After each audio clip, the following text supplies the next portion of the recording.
abrir exatamente esse meio de comunicação, é através dele, né? Ele é a porta, o caminho, a verdade e a vida. Então ele é o único meio de comunicação, o único meio de chegar até o Pai. Agora, os anjos trabalham vinculados, subordinados a Deus por nós. Então Deus emprega os anjos no trabalho em prol da igreja, em prol dos seus servos e das suas servas. Como diz, os anjos acampam ao redor daquele que os teme e os livra. Então Deus utiliza-se dos anjos para diversos tipos de funções, de tarefas, de serviços.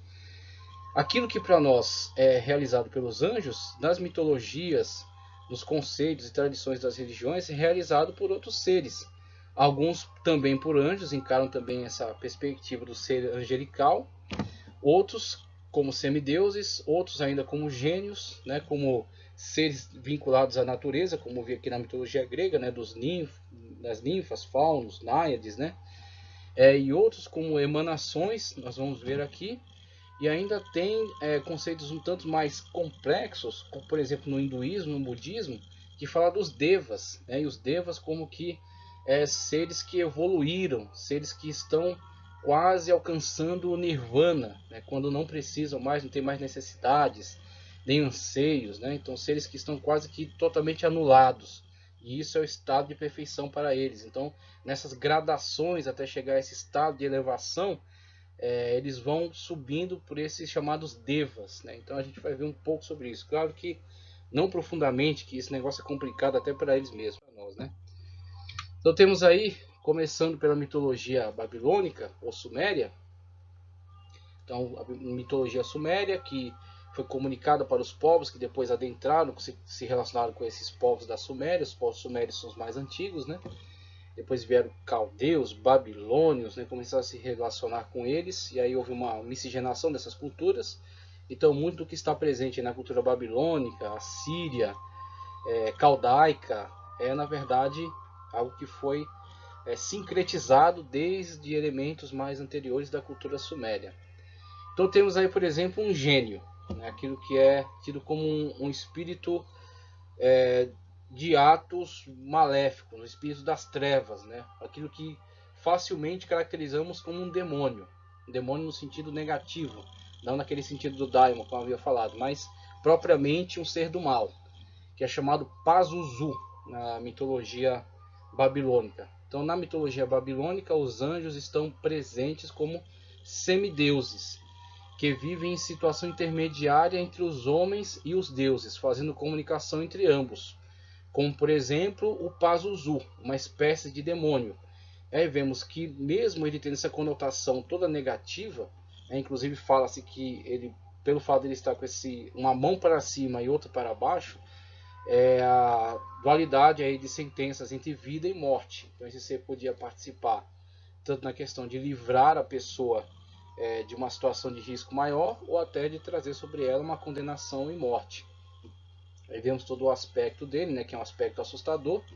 Inclusive não dá para ver muito bem na imagem, mas se você ler alguma definição sobre ele, você vai ver que ele tem escamas e tem um ferrão de escorpião. Então, que a cabeça dele é um ser antropomórfico, né, então o corpo é de homem, pelo menos assume essa postura de homem, mas a cabeça é de leão ou de cachorro, né, muito definido. E o que acontece? Esse ser, que é um ser das trevas, mesmo assim ele era usado como amuleto. Inclusive mulheres gestantes usavam este ser, carregavam ele como um amuleto, para que ele pudesse afugentar um outro espírito pior do que ele, um espírito feminino, que se apoderava da vida dos recém-nascidos, ou que atrapalhava até a mulher durante o parto. Então as mulheres, com medo, né, dessa intervenção desse ser maligno, que podia causar a morte da mãe ou a morte do bebê, eles penduravam no pescoço um amuleto deste demônio, o Pazuzu, que ia ser como que um espírito maligno combatendo contra outro espírito maligno. O que é isso senão uma manipulação, uma tentativa de manipulação sobre o mundo espiritual, que é exatamente o conceito da forma como se lida com isso dentro do paganismo, através de ofertas, através de cultos de devassidão, por exemplo, cultos sexuais para promover a fertilidade, sacrifício de crianças como forma de votar, né, a deidade, atrair a atenção da deidade, cativar a deidade. né, para que ela venha realizar algo que ele deseja, algo que ela deseja, oferendas de alimentos, oferendas de objetos e por aí vai. Formas que o paganismo lida com esse mundo espiritual e que tem que ser tomado, tem que ser analisado, entendido e tem que se tomar muito cuidado para que o cristianismo não se veja paganizado por esses conceitos, porque muito daquilo que a gente tem visto da chamada guerra espiritual,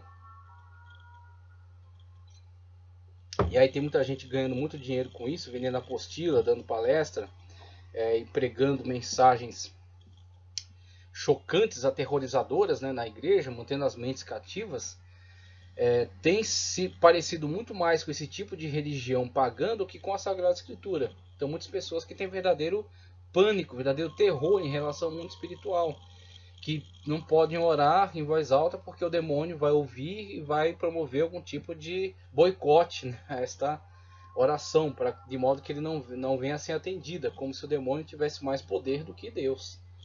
Então as pessoas às vezes são colocadas debaixo de uma espécie de um terror, um pânico, né?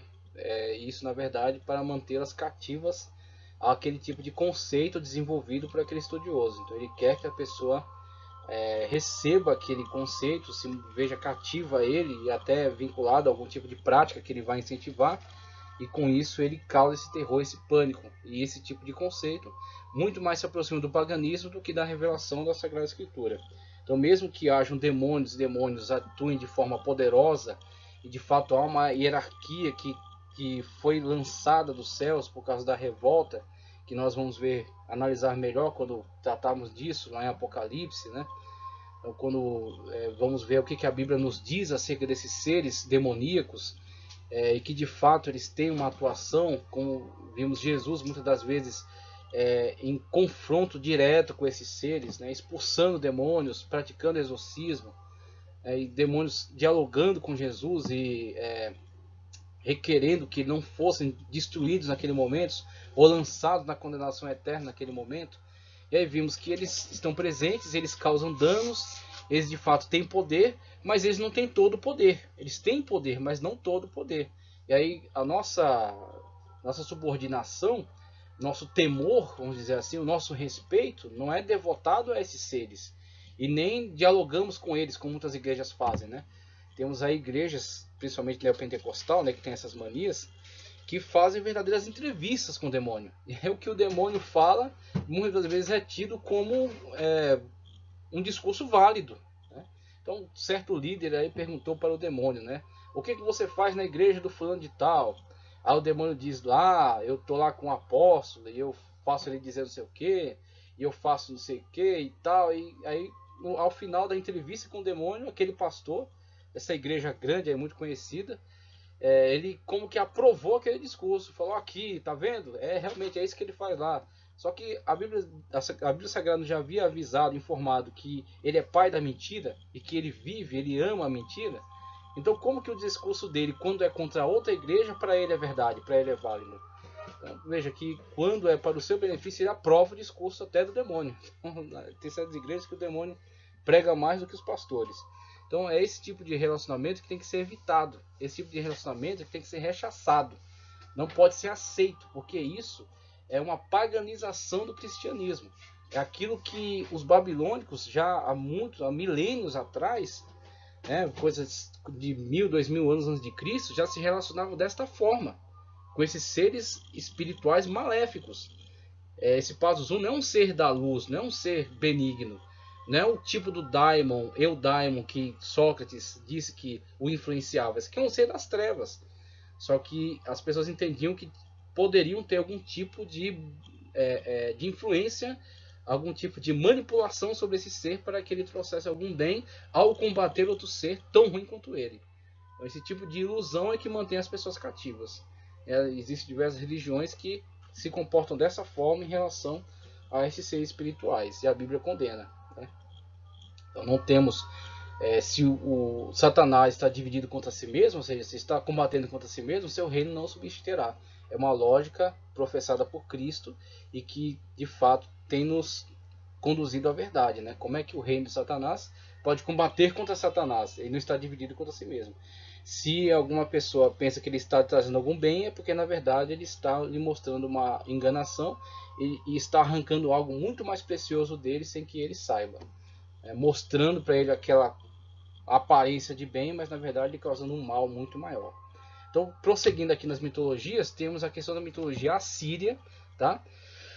Na mitologia assíria, eles seguem uma forma análoga em relação à narrativa. E aí, essa narrativa aqui ficou incompleto o texto, mas na verdade é análoga em relação à narrativa bíblica tratando dos querubins. Então, quando a gente vê acerca dos querubins, nós vemos seres antropomórficos, né, que fundem características animais e características humanas, né, principalmente na visão de Ezequiel, na visão de João em Apocalipse. Nós vemos querubins, inclusive Ezequiel viu os anjos tronos, né, aqueles anjos ligados ao trono de Deus, anjos que se manifestam tendo como muitos olhos, rodas, então seres ligados ao movimento do trono de Deus, né, aquilo que não está na Bíblia Sagrada, mas que está presente em alguns textos babilônicos, como o Talmud, escrito na Babilônia, a Shekinah, né, estão associados a esse tipo de manifestações de Deus. Então, esse ser da mitologia assíria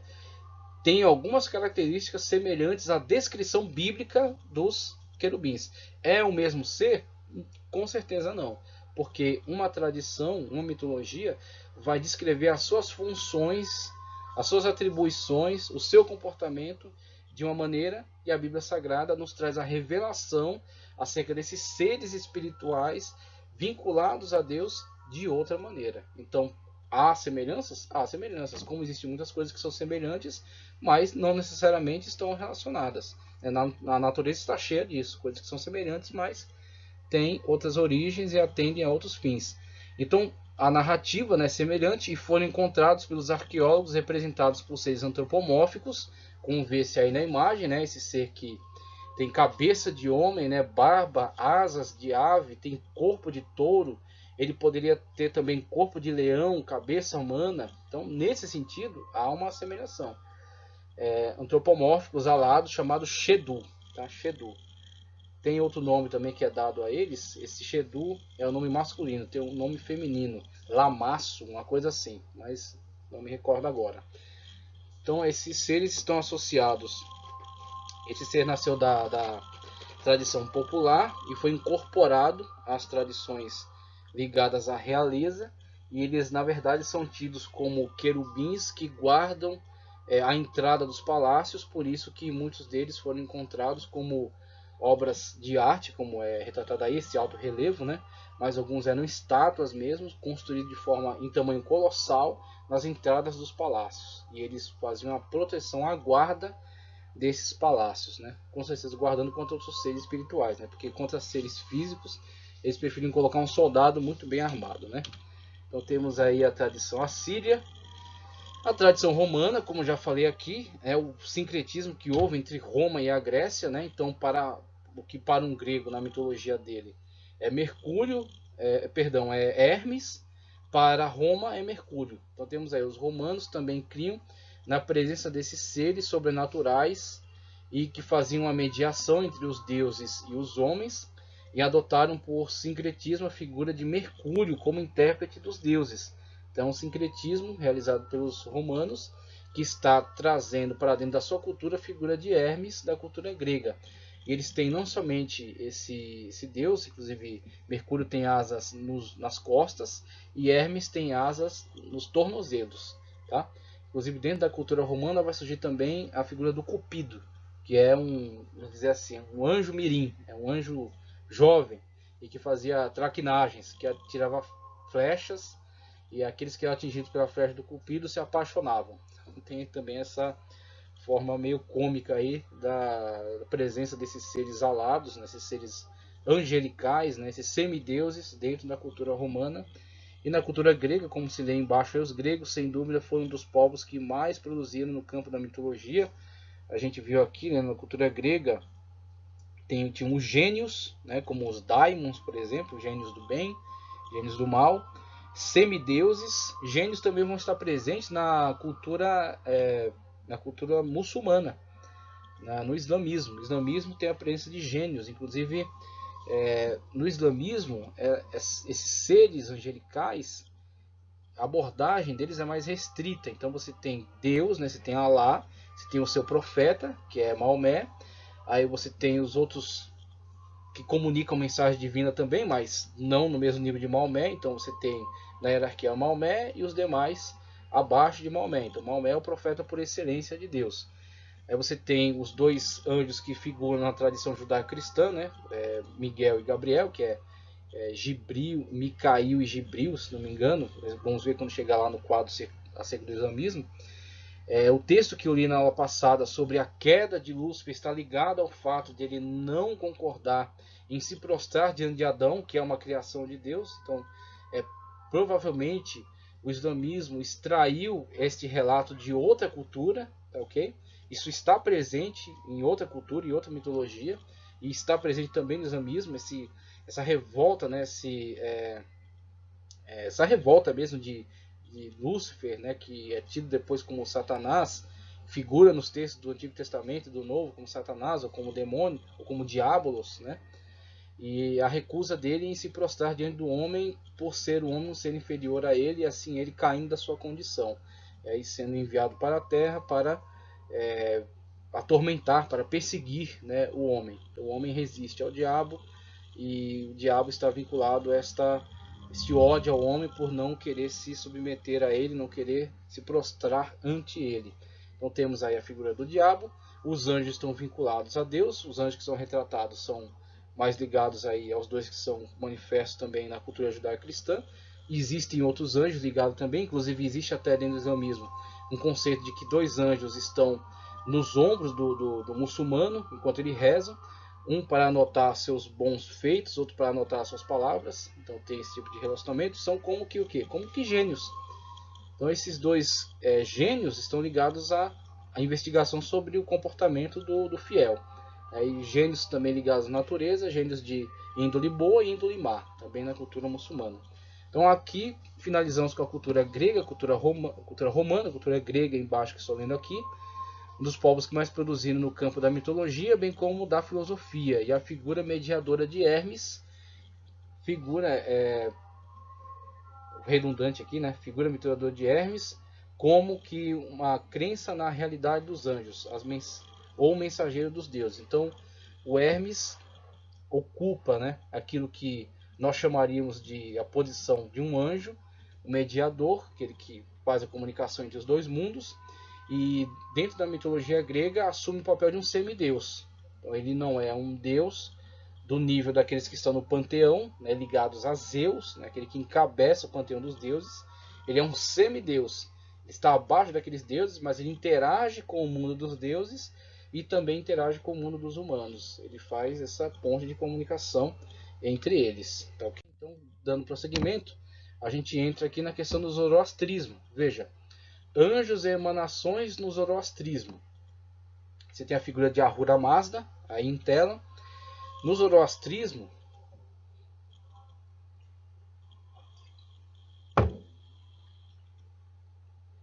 muitos nomes de anjos são conhecidos, representados em forma humana ou de animais reais. Você viu até a figura antropomórfica do Shedu, né? Também segue esse tipo de representação. Reais ou fantásticos, né? Animais que nós conhecemos ou animais que são do mundo da mitologia. São chamados Yasata, veneráveis. Então, os Yasata são os 7 espíritos ligados a Ahura Mazda, que participam com ele da criação. Os Yasata são emanações de Ahura Mazda, é como que eles fossem parte do próprio Ahura Mazda, tá ok? Ou Yazad, nome originalmente dado a divindades menores do antigo paganismo persa. Tá? Então vê aí a gradação. A Ahura Mazda encabeça, né, esse panteão que nós estamos descrevendo aí, e os Yasata são seres inferiores, tá ok? Mas na verdade eles entendem que a Ahura Mazda que é Deus de fato, e os que estão abaixo dele são emanações dele. Além disso, a Ahura Mazda, o Deus Supremo, foram atribuídas 7 emanações, chamada Amesha Spenta, tá? Amesha Spenta, imortais sagrados, que na evolução posterior da religião foram personificados como arcanjos. Então, trataram a Meshach Penta como arcanjos, né? Então, pegando aí aquilo que de outras culturas fala-se de arcanjos, temos aí a cultura judaica pós-bíblica, né? Falando cerca de 7 arcanjos. Temos aí a cultura do catolicismo também falando de alguns arcanjos, né? Dentro daqueles místicos que tratavam da hierarquia celeste, dentro da Cabala falando sobre diferentes arcanjos, dando esses nomes, esses arcanjos. Então, fazendo uma comparação entre níveis hierárquicos, esses Ameshas Penta, que na verdade é desse que eu estava falando quando falava das emanações, né? Esses Ameshas Penta são comparáveis àqueles arcanjos, né? Só que esses aqui, o conceito acerca deles é que eles são emanações do próprio Ahura Mazda e participam com ele de todo o movimento da criação. Então temos aí alguns nomes: o Spenta Mainil, tá? Espírito Sagrado, criador do ser humano e representação do próprio Ahura Mazda, Ormuzd em face moderna. Então a face é a língua que está presente, que é herdeira dessa língua anterior, essa língua mais antiga, falada entre os persas, né? Temos esse ser aí que é como que, vou colocar aqui de uma forma bem simplificada, é como se fosse uma espécie de gerente entre os outros, né? Um capataz, um superior, que é a própria representatividade do Ahura Mazda. Então vemos abaixo dele aí o Vohu Maná, bom pensamento, Barman em face moderno, responsável pela vida animal. Então é o setor desse aqui, é o ministério dele, vai tratar acerca da vida animal. Asha Varrista, sei lá se é desse jeito, me perdoe se eu errei aqui a pronúncia, hein? A pronúncia é muito difícil. Retidão suprema, ordem. Ardi-Behest, em face, responsável pelos astros e pelo fogo. O Kshatra Vairia, governo e poder, ou Vohu Kshatra, bom governo, né? Sheherevar, em face, responsável pelos metais e minerais. Então aqui é a responsabilidade desse camarada aí. Spenta Armaite, devoção sagrada. Spendarmad em face, responsável pela terra. Alvatat, perfeição, ou Cordade em face, responsável pela água. Ameretá, imortalidade. Armad em face, responsável pela vida vegetal. Então, cada uma dessas emanações ligadas a Ahura Mazda são seus representantes, tendo um representante superior, né, que é o Spenta Mainil, ok, representante superior dentre estes, e cada um tratando de uma determinada área aí do campo da criação, né, responsáveis por ela. Então veja, o conceito desses seres aqui é diferente do conceito bíblico acerca de anjos. Então os anjos, arcanjo, né, querubins, serafins, eles participam do governo divino, estão subordinados a Deus e atendem suas ordens. Estão ligados à adoração direta a Deus, né, ao seu próprio ser, a adoração àqueles que estão mais próximos deles, como serafim, né, inclusive o próprio nome seraf, seres flamejantes, seres de fogo, ou querubins, né, ligados ao seu trono, ou protetores, aqueles, por exemplo, um querubim foi colocado para guardar a entrada do Éden, né, quando o homem pecou, foi expulso de lá, um querubim foi colocado como guarda. Então, o querubim como que guardam os caminhos para a santidade divina, né, preservam o ambiente de Deus, o ambiente santo de Deus. Então, o querubim, os anjos, né, o arcanjo que está sobre eles, está coordenando todos esses grupos de anjos. Vamos ver alguns que fazem algumas especulações sobre hierarquia, é um campo meio escorregadio, a Bíblia não fala muito claramente sobre essas hierarquias, mas veja, em relação a nenhum deles é dito que algum deles tenha criado alguma coisa. Não é dito que eles têm o poder de criar alguma coisa, ou que eles mandam em alguma coisa, independentemente daquilo que Deus os ordena fazer. Eles são sempre representantes da vontade divina. E nenhum deles tem poder criador, só quem pode criar alguma coisa é Deus. Então só Deus tem o poder e a autoridade de criar, de trazer algo do nada, né? O ex nihilo. Somente Deus. Os anjos são outras criações de Deus que foram postos por Deus para governar sobre essa criação. Mas tudo foi criado diretamente por Deus. E João é mais claro ainda, diz que tudo foi criado pelo Verbo Divino, né? Que é o Senhor Jesus Cristo. Então o Verbo Divino, por meio de quem tudo foi criado. Agora, no zoroastrismo, estes 7 espenta, ameixa, né? Ameixa espenta, esses 7 ameixa espenta, que são comparáveis às tradições místicas acerca dos arcanjos,